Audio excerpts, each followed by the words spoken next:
Hey, greetings all. News of the day video for today. This little cat is following me all over the house. Um, Decided last night that she had to sleep with her face up against mine to make sure I didn't go anywhere. And they kept trading off. So every time she would leave, he would come over and then he'd be right up in my face, which is different because Shadow doesn't normally do that. So Shadow's decided apparently I need to be as affectionate as this little thing here, or they might leave. So I always feel bad. But everybody's found. I know. Hi, I see. Okay, all right. Come here. I know. Come here. All right. So for today's news of the day, I have a co-host. Kotkaniemi's been sent to the AHL by the Montreal Canadiens. I agree with this. I hope it's not overanalyzed. I hope it's not going to lead to a lot of people saying he's a flop. I think he's a very good player. I still think he's going to rebound. He's going to have a very good career in the NHL. He's just had a down year. And Max Domi having a down year as well. He doesn't have a goal in his last 12 games for Montreal. So Max Domi needs to get things going. Obviously, he's not going to get sent to the American League, but his goals totals this year sadly have regressed to almost Arizona levels at points, and that's a problem. Hi. Now, for Vancouver, Tyler Motte will be out 4 to 6 weeks. That's a shoulder injury. Hello. Hi. And of course, in that same game, Tomas Hertl. I know, I'm not going anywhere, I promise. Tomas Hertl. You're going to make me have to pause. Tomas Hertl got injured, and he's going to be out for the year. Hi. And for San Jose, of course, this is a massive blow to a team that was already missing Couture. So without Hertl, they're pretty much done. Yeah, I know. Hi. Hello. So, yeah, I know. I'm not going anywhere, I promise. Don't leave me. Don't leave me again. And we're going to Vegas in March, so I feel bad for her already. But yeah, Mott's out 4 to 6 weeks. That does affect the Canucks. Obviously, he's not as much of a key part of the offense as Hertl is for San Jose. But Mott and the stability he provides on that fourth line cannot be overstated. And the physical side of it, everything that he does out there is going to be missed. They have brought up Zach McEwen, and Zach McEwen certainly one the fan base has been partial to as well in the past. Ovechkin last night, of course, passes Mark Messier with his 695th goal, and he just continues to charge right up through the top 10, doesn't he? He does. He's going to end up being 7th by the end of the year. He may challenge for higher. The rate he's scoring goals, who knows? You know, he gets 2 goals last night after back-to-back hat tricks. Okay, all right, come here. All right, there you go.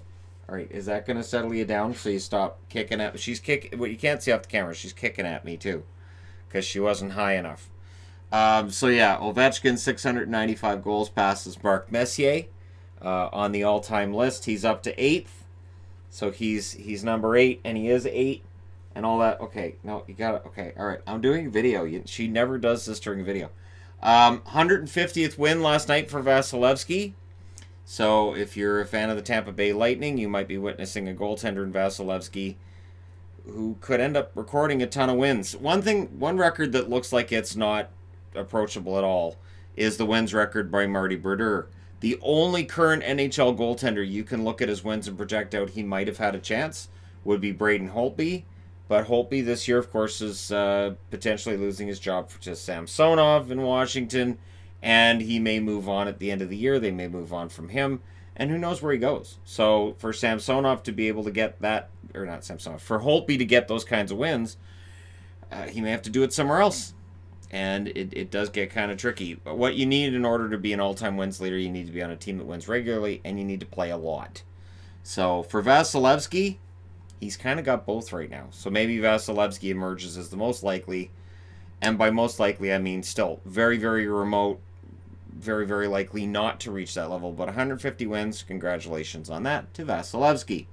Kubalik has been named Rookie of the Month for the Chicago Blackhawks, for the NHL overall, from the Chicago Blackhawks. So you're throwing me off, Kitty. In 10 games this past month, in January, 10 goals, 4 assists, 14 points, which any Blackhawks fan will let you know about.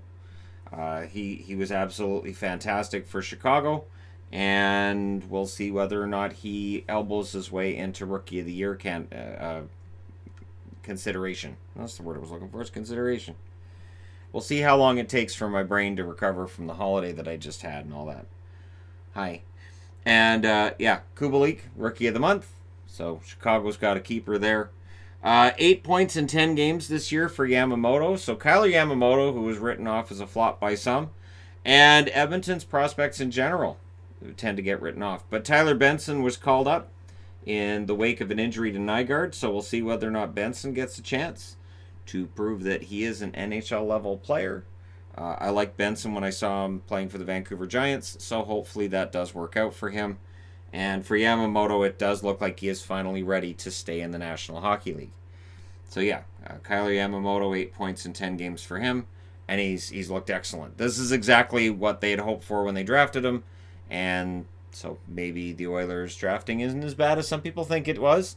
And somewhere Peter Chiarelli's going, see, I told you it was going to happen next year. I told them we'd be fine next year. And last item that I want to discuss for now, we'll see whether or not other items come up during the day, and I have to do a video on that, is whether or not Mark Borowiecki should be traded by the Ottawa Senators. Now hear me out. I know the Senators can get back decent assets for Borowiecki right now. Borowiecki will not likely put up the kind of point totals he has so far in Ottawa if he goes elsewhere. Think Ryan Dzingel last year. And he is such a hero to the team and the fans. I think you're better off keeping him and finding a way to sign him long term. It is fine to say that Ottawa still has to acquire some other future assets, but I think they've got a lot of the future assets already either playing, they're in the AHL, or they're moving their way up. I don't see that trading Borowiecki necessarily means you're going to get back another big prospect, or it's probably going to be a middling prospect, probably a middle of the round, third or fourth round, I would think at most. Like, I don't think you're going to get a lot with Borowiecki. I think they're better off keeping him. I do. I think Ottawa's better off keeping him, and I hope they do, because Ottawa needs to keep somebody. They need to keep a veteran somewhere, and I think Borowiecki has shown he is absolutely a leader. And when you look at all the injuries he suffers in game, and where most guys would at least take the rest of the night off, Borowiecki just gets slapped back together, throw some duct tape on my leg, I'll be fine, and he gets right back out on the ice. He is the epitome of a tough hockey player, and I think as he's gotten older, he's only gotten better. So I hope they hold on to him. They may very well decide to make a trade, but see, she knows I'm moving around, so she's like, you're not putting me down. So yeah, the trade needs to happen at some point, but I don't see the need for it right now. I think Borowiecki should be an Ottawa Senator. I think he should stay, and I think he wants to stay too. So we'll see. We'll see whether or not Pierre Dorion sits down with him and has a discussion and they announce an extension, or what Ottawa does. Because I agree that him just walking as a UFA, not getting anything at the end of the year, would be problematic as well. But yeah, I would probably hold on to him. What's your problem, Shadow? Is he meowing in his sleep?